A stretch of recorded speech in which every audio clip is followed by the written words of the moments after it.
Boa noite. Boa noite. Oi, boa noite. Boa noite. E melhorou demais.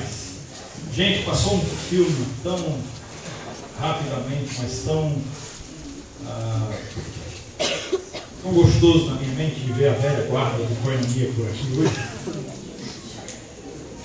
Grande Francisca e turma. Eu não vou citar o nome porque eu tenho medo de esquecer um de vocês, mas meu coração ficou tão aquecido de ver vocês nesse dia. E não sei se vocês notaram, mas há uma simbiose, uma sintonia tão grande na equipe que eles já chegaram e já foram trabalhando. Vocês viram isso? Já chegaram, já colocando a mão na massa, já vestindo a camisa, já. Que coisa bonita, que coisa realmente gratificante, tá, de ver. E minha oração é que Deus mantenha vocês assim. Deus preserve esse prazer de servir. É tão gostoso ver jovens dedicados, usando a sua força para a glória de Deus. Não tem coisa que encha mais de orgulho o nosso coração do que isso. Nas palavras de João, né?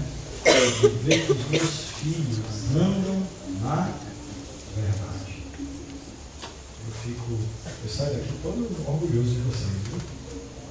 E nesse orgulho eu vou fazer um convite para vocês todos, não só a equipe Koinonia. Carnaval vai se aproximando aí, 2017, nós temos um retiro para jovens lá na cidade de Iguatu, Ceará. Tá? Vamos fazer essa festa de novo lá? Eu sei que o Vilemar vai mobilizar Fortaleza. Vai lá o Vilemar. Se Deus quiser, ele vai levar uns 2 ônibus lá de Fortaleza. Aqui o William e o Ciro. O William e o seu Ciro, que já vai estar casado na época, vão mobilizar aqui em Natal. Eu preciso de alguém que compre a ideia em João Pessoa. Quem é que compra a ideia? Sabe? Você vai comprar a ideia e vai mobilizar, fretar ônibus, botar todo mundo lá dentro. Legal. Pronto, Joab aí, né? A cara metade. Beleza. Excelente. E a gente vai repetir essa festa aí. Eu vou manter vocês informados. Depois do culto, alguém lá de João Pessoa me procura para me passar os dados, e-mail, essas coisas, para a gente manter vocês informados. Tá bom? E quem sabe a gente não repete essa festa tão bonita lá na cidade de Iguatu, no retiro de Carnaval. Tá bom? Ok, vamos voltar nossa atenção então para Gálatas. Convido você a abrir sua Bíblia novamente, capítulo 4. E para não perder o costume, vamos brevemente, rapidamente recapitular. Eu peço que o Cláudio e seu irmão estão fora, não respondem hoje. Tá? Vocês já tiraram 10, então deixa outras pessoas tirar agora. O propósito da carta, qual foi?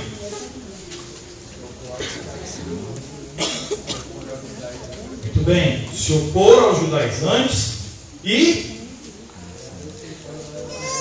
Fala aqui, filha. Ok, trazer de volta aqueles irmãos ao Evangelho da graça. Então pode passar aí, por favor. Muito bem, então os objetivos, fazer a apologia e trazer de volta. Tá? Para simplificar, para você gravar aí.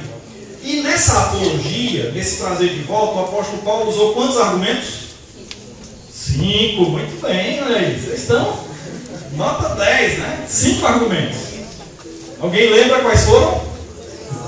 Olha, que coisa. Pessoal, bíblico, prático, alegórico e teleológico. Rapaz, meu amigo, se tivesse metade dos alunos lá com essa capacidade de lembrança de vocês, tá feliz da vida, viu? Qual é o argumento que a gente está considerando? O argumento prático. Né? A gente está nessa sessão, pode passar o próximo. A gente está nessa sessão do argumento prático. Excelente. Até agora, perfeito. Nota 10. Qual é a nossa tese central?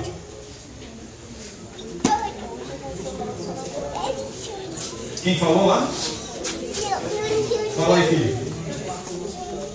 Cristo marcou nossa história definitivamente. Muito bem. Pode passar ao próximo. Definitivamente. Cristo marcou nossas vidas definitivamente. Então nós vimos que Ele o fez de 3 formas. Pelo menos nós já vimos 2 e vamos ver outra forma agora. Qual foi a primeira? Substituição. Depois, a adoção. E hoje, relacionamento. Pode passar? Daí, por substituição, por adoção e por relacionamento. Então a nossa tese número 3, pode avançar mais uma vez, é que Cristo marcou a nossa história ao relacionar-se conosco. Vamos para o texto, então, em Gálatas capítulo 4. Hoje nós vamos começar a partir do verso 8, tá bom? E vamos até o verso 11. Gálatas 4, a partir do versículo 8, e vamos até o versículo 11. Diz assim a palavra de Deus: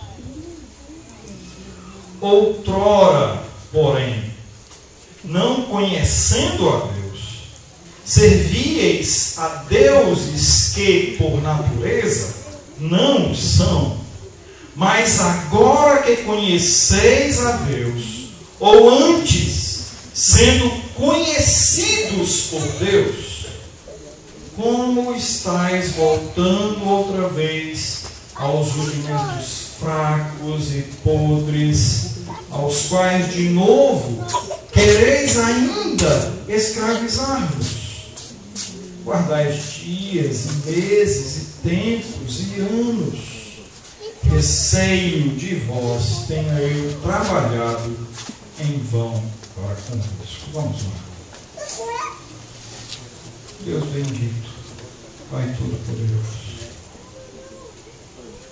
mais uma vez os nossos corações se voltam para a Tua palavra, para escutar do Senhor aquilo que nós precisamos ouvir para aprofundar nosso relacionamento contigo.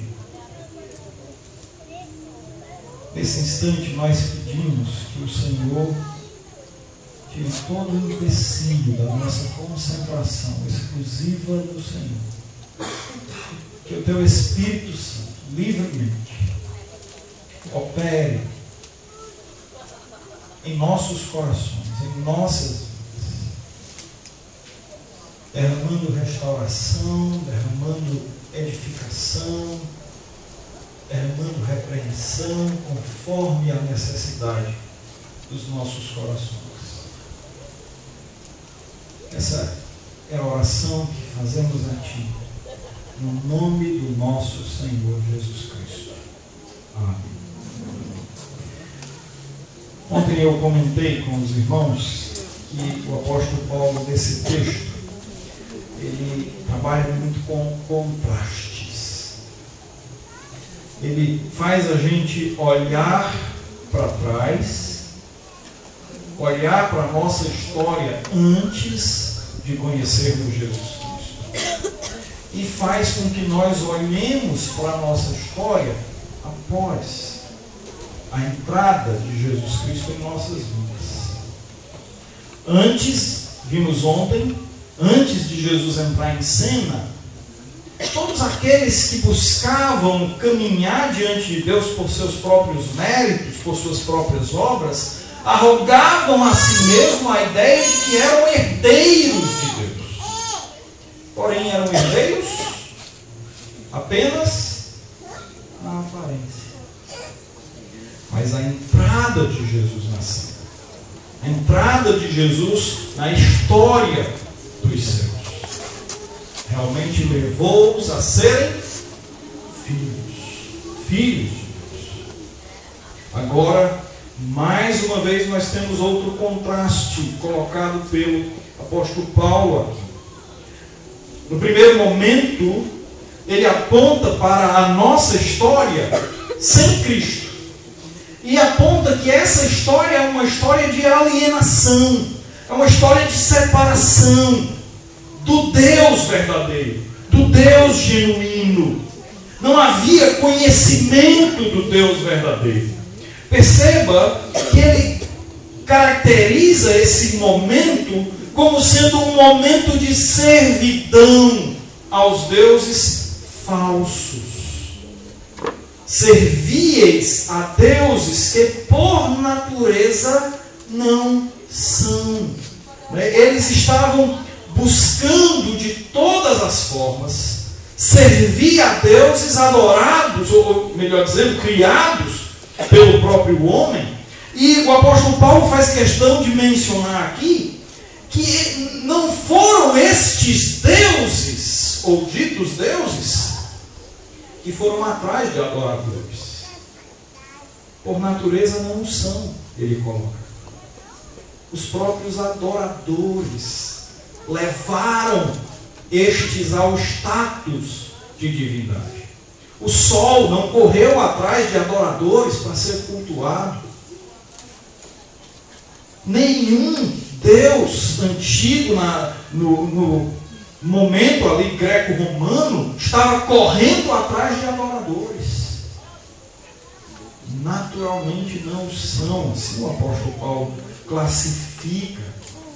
E estes eram assumidos como deuses nos corações dessas pessoas, fazendo com que eles desviassem o foco do verdadeiro Deus. Eles assumiam deuses em seus corações, atribuindo-lhes o lugar que é pertencente exclusivamente a Deus único e verdadeiro.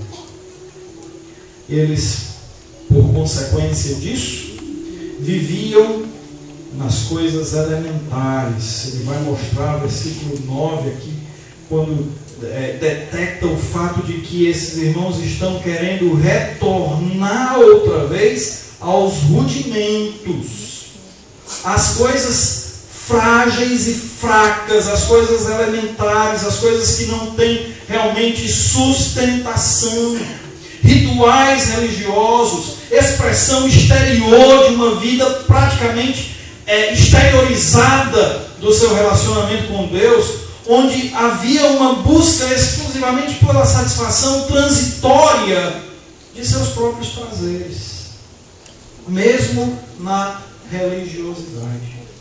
Era o eu que era objetivado, era o eu que era contemplado por eles, né?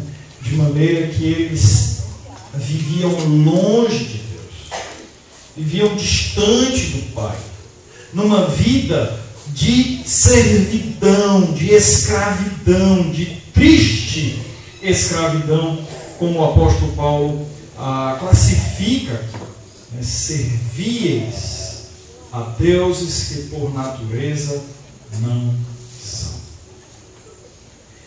Quando a gente olha para o nosso tempo, a gente percebe, queridos, que muitas vezes essa mesma situação ocorre. Talvez não no aspecto de curvar-se diante de ídolos, de deuses pagãos, como nas cidades gálatas, né? Os galateus se prostravam diante de seus deuses. Mas hoje, na nossa cultura, que em tese é uma cultura cristã, onde o país inteiro diz-se cristão, nós olhamos ao redor e percebemos muitos ainda servindo deuses que por natureza não são, seguindo coisas que o valor nem de longe chega perto do valor de Deus. Sem querer, inconscientemente às vezes, e às vezes até conscientemente.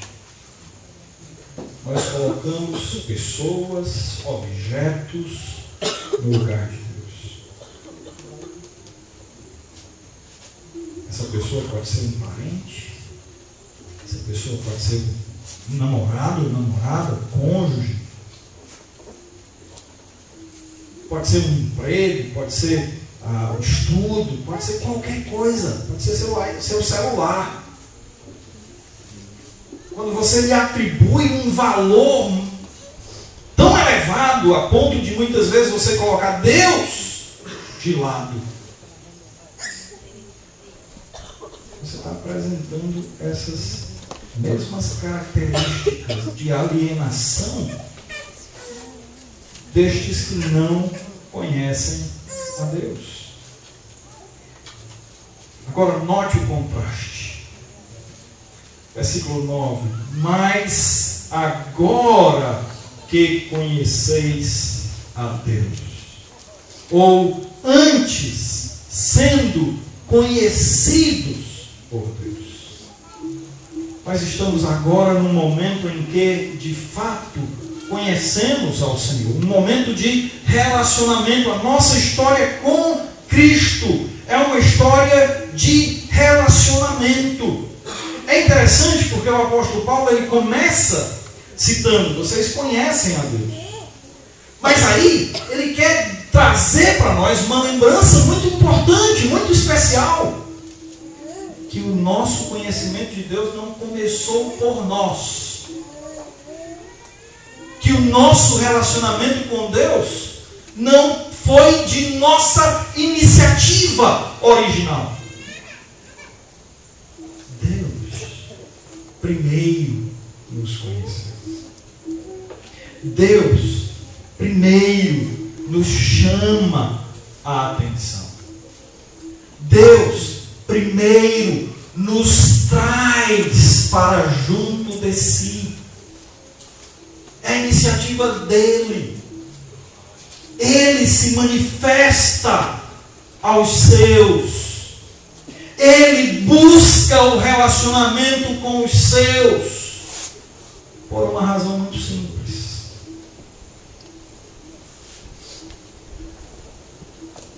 Nós estávamos mortos. Efésios capítulo 2, né? Estávamos mortos. Você não faz nada. Eu duvido que qualquer um, até pastor Velho, estivesse aqui num velório e o que se levantasse pedisse água. Eu duvido que eu ficasse. Você ficava? Por quê?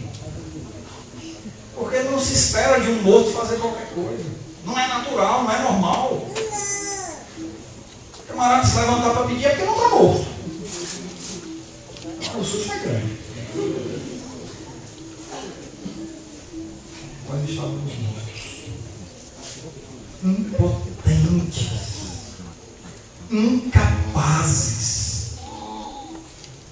de fazer absolutamente qualquer coisa que pudesse nos tirar dessa situação. Por isso Deus o fez. Deus se manifestou. Deus nos trouxe, nos conheceu primeiro, antes sendo conhecido por Deus. Que coisa preciosa. Esse fato, irmãos, tira qualquer espaço que antes havia para a dedicação a outros deuses. Já não há mais lugar para nada que venha a tomar o primeiro lugar nas nossas vidas. E o interessante, irmãos, aqui, é que isso não é uma questão de regra. Não é uma questão de lei. Buscar a Deus em primeiro lugar não é uma questão de regra, é de relacionamento. Não é uma questão de ritual. É uma questão de intimidade. É uma consequência natural de um relacionamento com Deus. É impossível que nós, conhecendo o Senhor, não lhe atribuamos o primeiro lugar.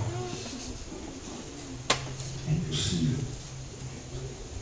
Porque é uma questão de dignidade de Deus. É uma questão ligada a quem é Deus. E ao conhecê-lo, nós vamos perceber que Ele, sim, é o ser mais supremo, mais precioso, mais digno, mais honorável que alguém possa conhecer. Eu sei que você, na sua vida, tem pessoas que você tem em alta conta. E essas pessoas não chegaram a ocupar este lugar de balde, de graça. Elas ganharam importância na sua vida por causa do relacionamento que você tem com ela. É ou não é? Sim ou não? Sim. Com Deus. Bem assim. Se nós atribuímos um lugar medíocre a Deus, é porque o nosso conhecimento de Deus também é medíocre. Se Deus tem pouca importância em nossa vida, é porque nós o conhecemos muito pouco. Porque é impossível conhecer a Deus sem escancarar as portas do nosso coração, sem escancarar o nosso eu, tirando ele fora, jogando de lado para que Deus assuma plenamente o seu lugar.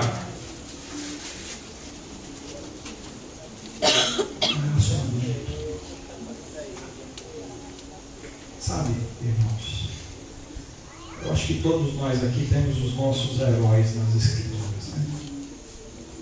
Talvez alguns de vocês aqui possam pensar em Moisés, camarada de fibra, né? Apesar de ser manso, manso, mais manso que outro, porém de fibra. Pensa num cara macho. A forma como tirou o povo do Egito, que coisa bonita, fantástica. Outros podem pensar em rei Davi, guerreiro valente, valioso, homem segundo o coração de Deus. Tem tantos heróis aí, Neemias, o que dizer de Neemias? Tem uma lista grande lá em Hebreus capítulo 11, você pode ler lá e escolher um. Mas eu tenho um herói no meu coração que você não encontra quase nada sobre ele nas Escrituras. Não é dito que ele abriu o Mar Vermelho, não é dito que ele derrubou as montanhas, as muralhas de Jericó, não é dito que ele reconstruiu Jerusalém, não é dito absolutamente nada que ele tenha feito, exceto uma única coisa. Só é dito uma única coisa. Um negocinho desse tamanho assim. Ele andou com Deus. Sabe quem é? Andou com Deus.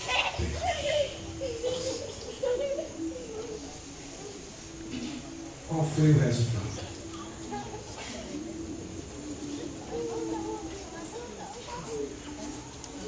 Qual foi o resultado do andar com Deus?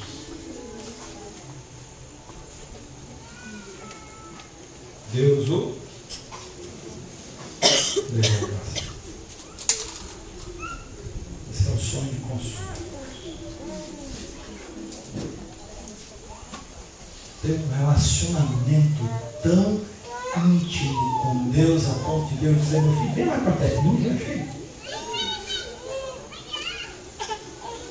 É isso que vale. É isso que vale a pena. Todo o resto é balela. Todo o resto é conversa fiada. Não tem nada. Nada absolutamente que seja tão valioso do que a pessoa de Deus. Senhor Jesus nos ensinou isso. O Senhor Jesus nos falou sobre buscarmos a Deus em primeiro lugar em Mateus 6,32. Apontou a preciosidade de Deus. Todas as demais coisas vêm a seu tempo, vêm na sua ordem. Mas primeiro, o Senhor. E como é, irmãos, que nós podemos conhecer a Deus?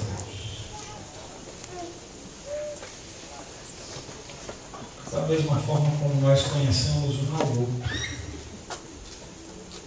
Conhecemos um ao outro por meio de comunicação. Não é verdade? Conhecemos um ao outro por meio de comunicarmos uns com os outros. É assim que nós construímos relacionamentos. Quando há comunicação, nós percebemos que o conhecimento um do outro cresce. Olhando para os casais casados aqui. Se há comunicação, casamento. Mas também se não há comunicação, frustrante. Vai acontecer de passarem os cônjuges um pelo outro, um dia pelo corredor da própria casa e quem é você? Não se reconhecerem mais. Comunicação é fundamental para que o relacionamento seja construído de forma sadia. E assim também ocorre com Deus. A comunicação com Deus é absolutamente necessária para que nós o conheçamos bem. E nesta comunicação a gente vê uma mão com duas vias. Uma estrada com duas vias, melhor dizendo.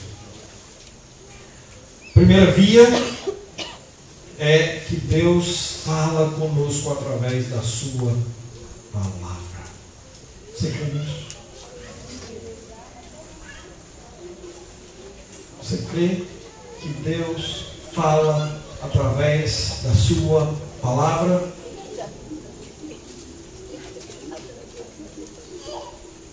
Parece que nós vivemos uma geração em que a palavra de Deus se tornou um livro como outro qualquer. Alguns até leem ali, mas verdadeiramente será que nós cremos que a Bíblia é a palavra de Deus, escrita por homens, sim, mas homens inspirados por Deus, homens conduzidos pelo Espírito Santo para registrar o que Deus queria que nós tivéssemos conhecimento. E através desse conhecimento pudéssemos nos relacionar com Ele. A segunda via dessa estrada, nós falamos com Deus através da oração. Nos relacionamos com Deus por meio de uma vida de oração. Você notou uma coisa? Bem simples.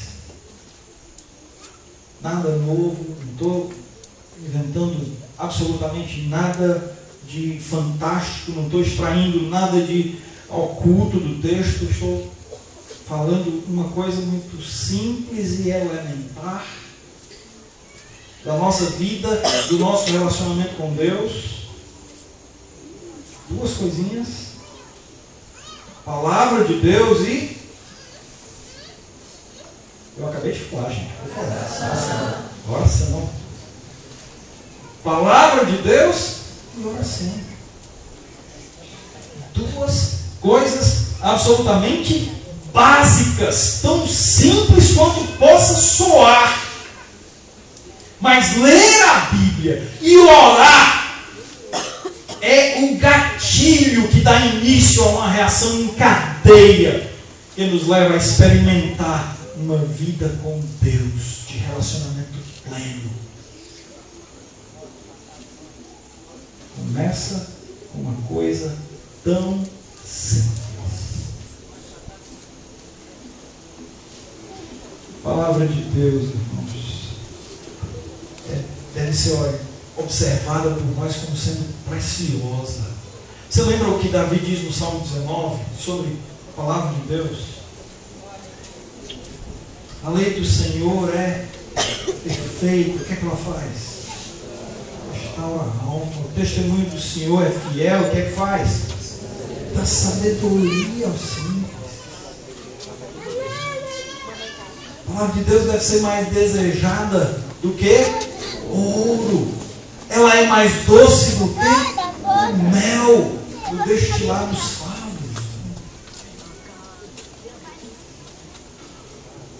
Nós temos uma espada tão cortante a ponto de dividir junta a medula. É apta para discernir os propósitos, né, os intentos do coração.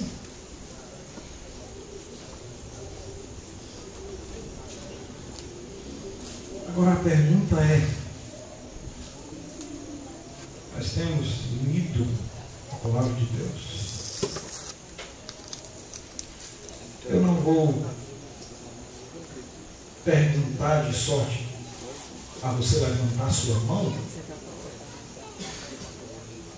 porque honestamente, às vezes eu fico com medo de ficar muito triste com a resposta, mas pensa para você mesmo, quantos aqui leem a Bíblia? Não estou falando de ler a Bíblia quando vem para a igreja, não. Não estou falando de ler a Bíblia quando você está numa reunião de jovens, não. Quantos aqui leem a Bíblia diariamente? Tem isso como prática de relacionamento com Deus. Quantos de nós gastamos pelo menos 10 minutos de oração por dia? Olha, 10 minutos.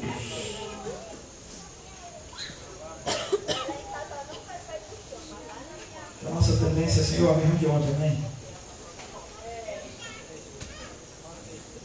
Não é à toa, irmãos, que muitas vezes o cristianismo do nosso presente tempo, o cristianismo do nosso século é tão superficial.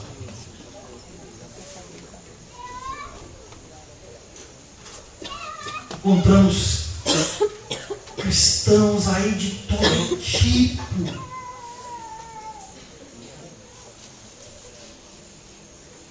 Mas que a profundidade relacional com Deus é quase nula. Cristãos com uma ênfase grande nos dons, nos milagres, nas coisas da vida, nos espetáculos da vida, né? Encontramos pessoas aí vociferando aos quatro ventos um cristianismo de poder. E aí eu pensei que todo mundo ia cair agora. Cristianismo de poder, do paletopá. Mas você vai olhar as vidas, cadê a santidade? Cadê a santidade? Porque conhecer a Deus faz com que o conhecedor do Senhor viva mais parecido com o seu Senhor. O conhecimento de Deus nos leva a ser parecidos com Ele, a amar como Ele ama, a ser santo como Ele é santo. Muito fácil ser crente de oba-oba, ser crente de festa. Muito bom, é gostoso. Não é à toa que tem igrejas aí, igrejas de moda, que estão cheias de jovens, cheias, saindo pelas janelas. Mas Mas enquanto você vai olhar as vidas, cadê as vidas? Jovens que se prostituem, jovens que se drogam, jovens que mentem, jovens que roubam, jovens que colam nas provas, jovens que fazem de tudo que o mundo faz.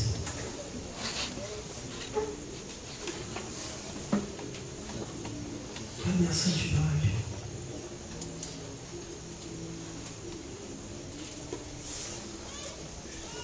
O conhecimento de Deus é diferente. Conhecer a Deus é diferente.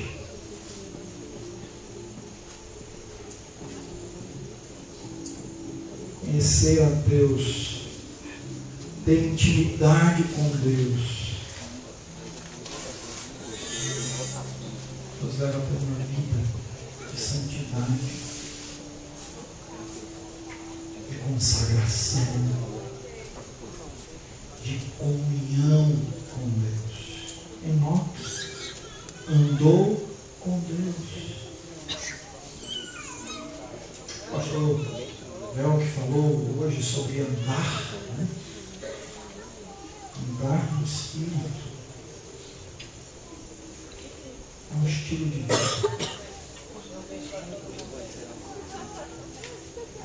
É o estilo de vida que Deus quer para nós.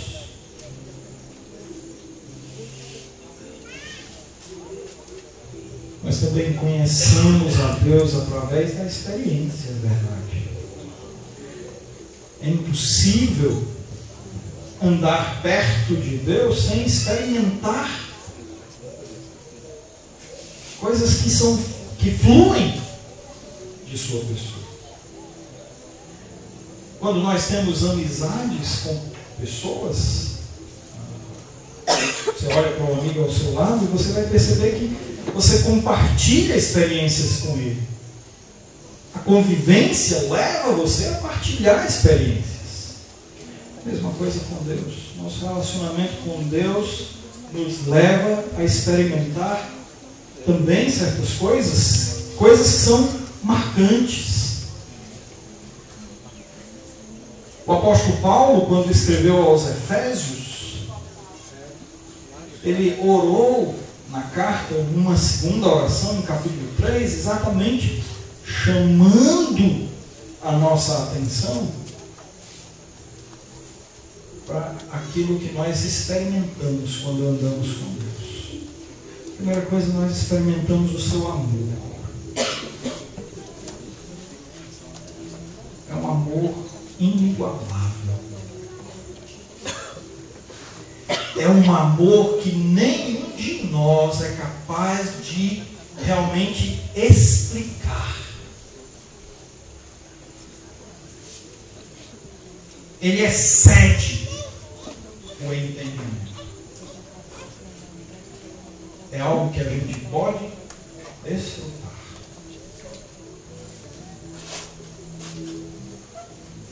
Como falei ainda, o apóstolo Paulo gosta de contraste, não gosta de jogos de palavras. E nesse texto que eu citei de Efésios capítulo 3, ele faz isso. Ele diz, olha, eu oro para que vocês conheçam o amor. Conheçam a largura, amor de Deus. Conheçam a largura, o comprimento, a altura, a profundidade de um amor que excede o entendimento. É complicado isso, né? Como é que eu vou conhecer um negócio que excede o meu entendimento? A resposta é desfrutando. Vivendo. Relacionando-se. É como se de repente você fosse adotado pelo camarada mais rico do mundo, que ele não sabe nem o que tem, de tão rico que é. E você então quer ter uma noção da riqueza que ele possui, mas é tanta coisa que você não dá nem para registrar. Mas você desfruta dessa riqueza. Assim é com o amor de Deus. dá para contabilizar, mas dá para desfrutar, dá para usufruir. Também o seu operante poder agindo em nós e através de nós.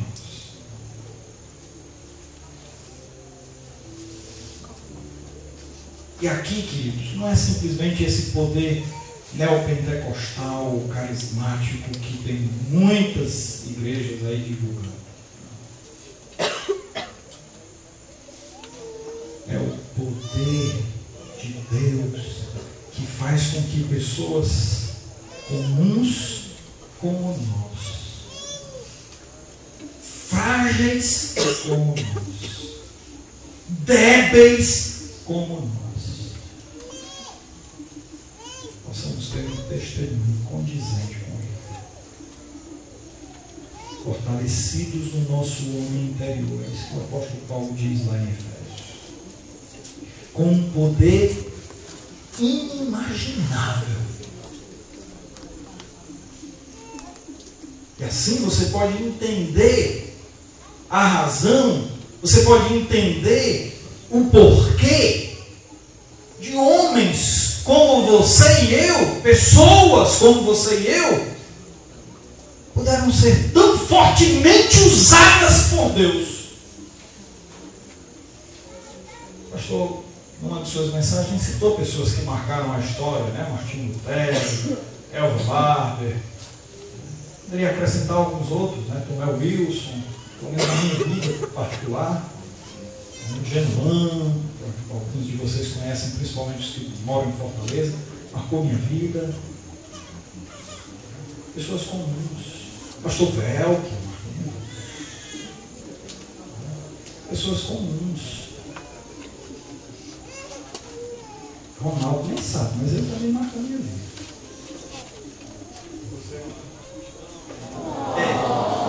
É gente como a gente. Foi quem disse, hein? Mas não faça isso não, porque você me acaba. Não faça isso não. Gente com a gente. E o que é que faz a diferença? O que é que faz a diferença?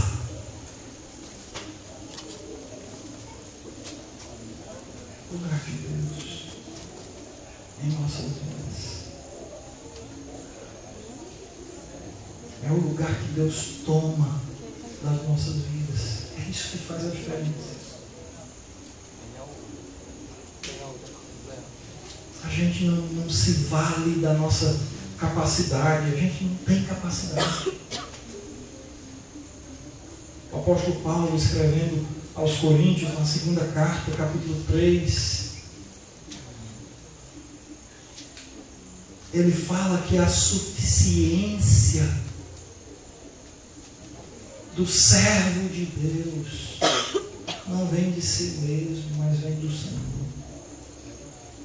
Capítulo 2 ele afirma: nós não somos suficientes para essas coisas. E capítulo 3 ele conclui: mas a nossa suficiência vem de Deus.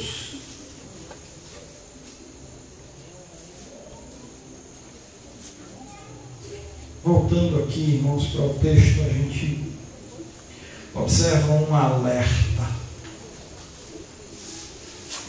Ao afirmar que nós conhecemos a Deus e que temos sido conhecidos por Deus, o apóstolo Paulo nos dá um alerta, um sinal de cuidado. Cuidado para você não estar voltando aos rudimentos da vida que você levava antes de conhecer Cristo. Ele diz: como estáis voltando outra vez aos rudimentos fracos e pobres, aos quais de novo quereis ainda escravizar-vos?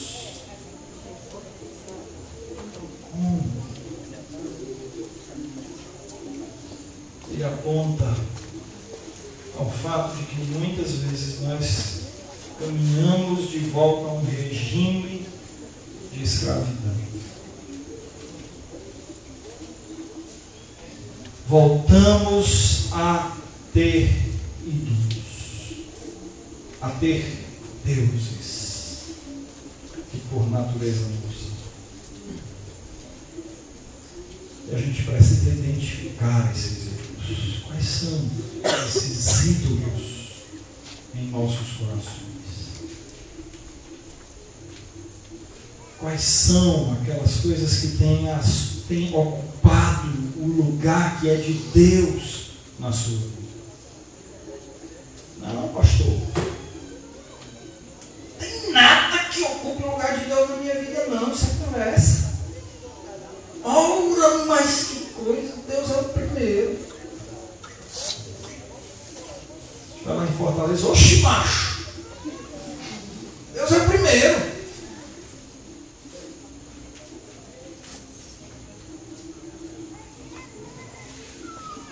Será? O que é que você faz no domingo? Domingo é o dia do? Na realidade, todo dia é dia dele, né?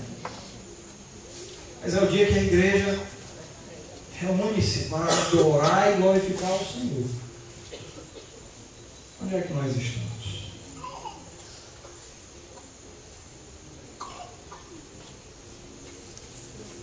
Onde nós estamos na escola bíblica dominical?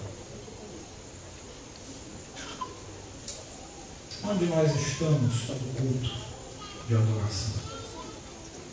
Você tem sido assíduo? Hoje está uma moda. Sei que lá em Juazeiro acontece isso. Tem crente que escolhe, se vai de manhã não vai de noite, se vai de noite não vai de manhã. É a volta daquela velha prática católica, né? Cumprir minha obrigação. Fui para a igreja uma vez, tirei o peso da consciência, agora eu posso ter minha semana tranquila do jeito que eu quiser. Ir para a igreja ainda é muito superficial, não? Então vamos aprofundar isso. O que é que você está fazendo da sua vida? Qual é o ministério que você tem na igreja?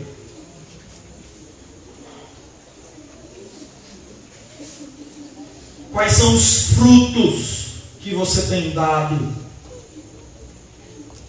Pastor, Deus é o primeiro lugar. Sim, quais são os frutos? Eu quero ver os frutos. Quais são? Ah, precisa dar fruto? Opa, peraí. Relê João capítulo 15, eu sou a videira, vós sois os ramos, todo ramo que estando em mim, não der fruto, porque não está nele, está mortinho.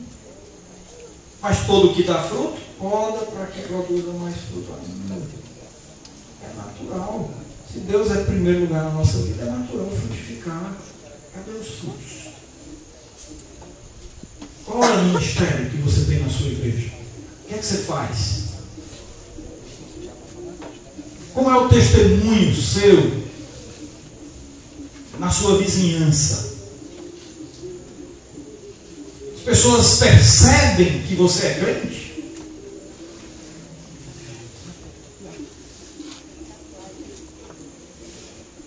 Irmãos, o conhecimento de Deus se revela na prática, não é só aqui não.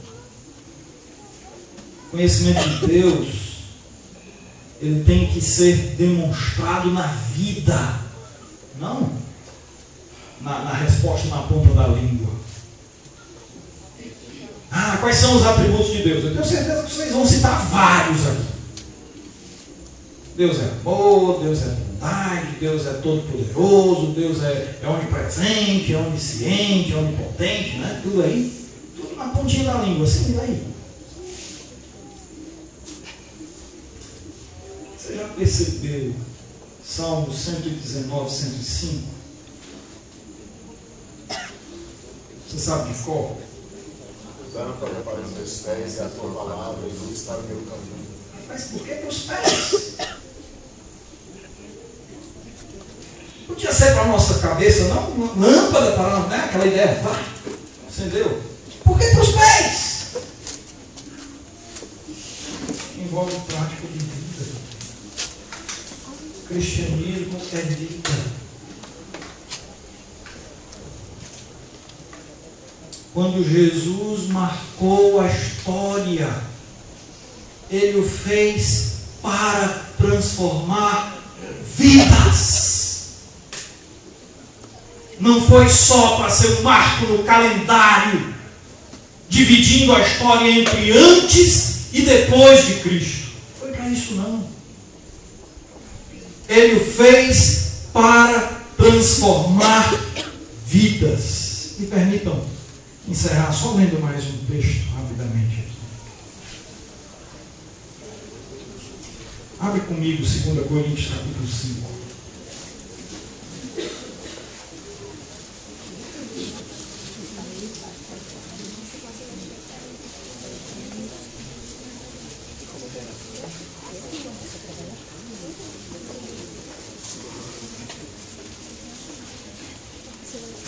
Vê comigo a partir do versículo 1.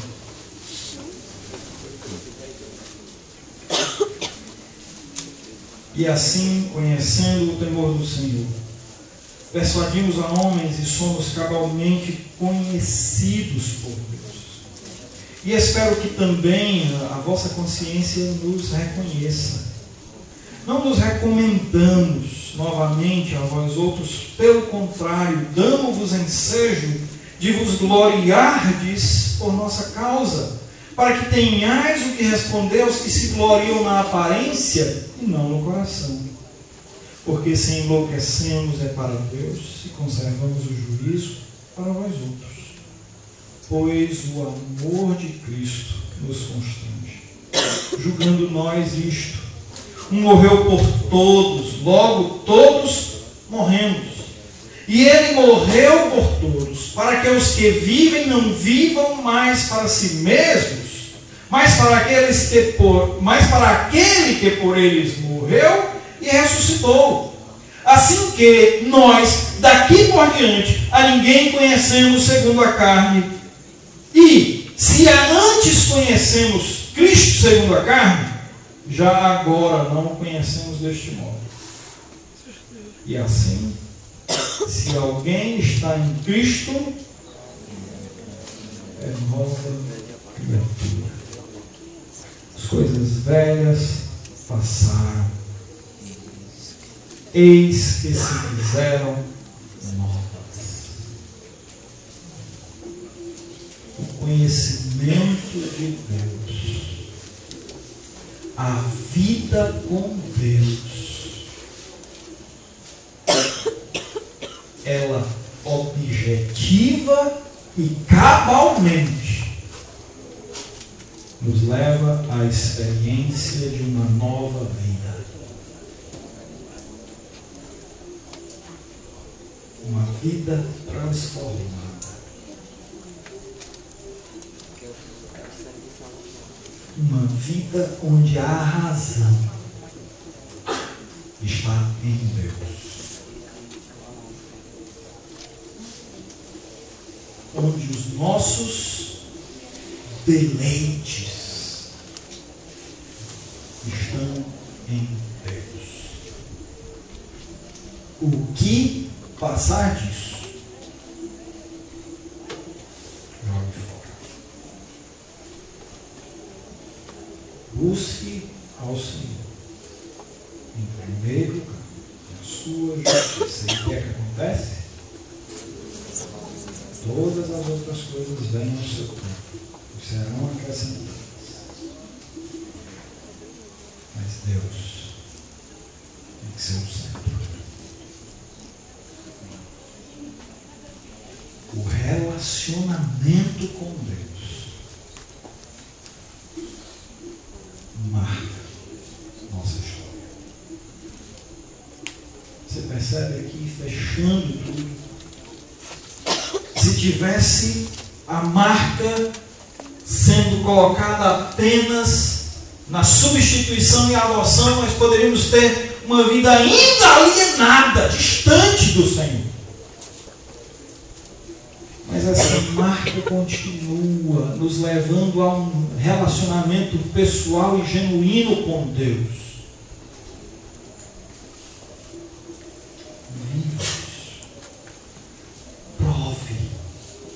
Prove e veja que o Senhor é bom. Prove. E tudo começa da forma mais simples possível. Seu relacionamento com Deus começa no seu tempo de leitura e oração. Pai bendito,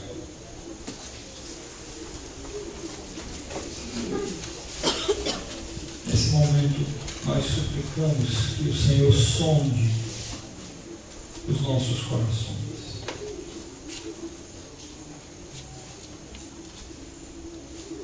Que o Senhor traga os desafios de mudança, de transformação que o Senhor deseja para cada um de nós aqui. Eu peço que você continue orando. Eu não sei se há alguém entre nós que ainda não tem Jesus Cristo como seu Salvador. Hoje você me ouviu falando sobre relacionamento com Deus. Eu quero te dizer, querido amigo, que você não tem este relacionamento a menos que você o receba por meio de Jesus. O Senhor Jesus mesmo disse que Ele é o caminho, é a verdade e a vida. Ninguém vem ao Pai se não for por Ele. Foi Jesus que pagou o preço do pecado. Foi o seu sangue que lavou o pecado, o pecador que se aproxima dele em fé. E hoje à noite você pode ter os teus pecados lavados. Hoje à noite você pode ter a tua vida transformada em Jesus Cristo. Eu quero desafiar você, se há alguém entre nós que não tem Cristo como Salvador, onde você estiver no seu coração, clame por Jesus. Reconheça que você é um pecador e que você está perdido sem Jesus. Peça que Jesus perdoe os teus pecados. Peça que Ele seja o teu Salvador. Que Ele te aceite. Peça que Ele te receba. Ele é amoroso por demais para desprezar um coração contrito. Se há alguém entre nós que deseja entregar sua vida a Jesus, quer fazê-lo nesse momento, eu peço que você levante uma de suas mãos. Eu quero orar por você. Há alguém aqui que ainda não tenha entregue sua vida a Jesus e quer fazê-lo nesse momento? Levante uma de suas mãos.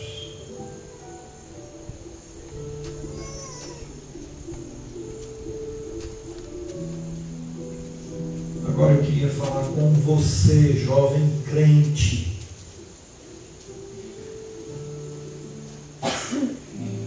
Sua vida, como é que anda? Você tem andado crescendo no conhecimento de Deus?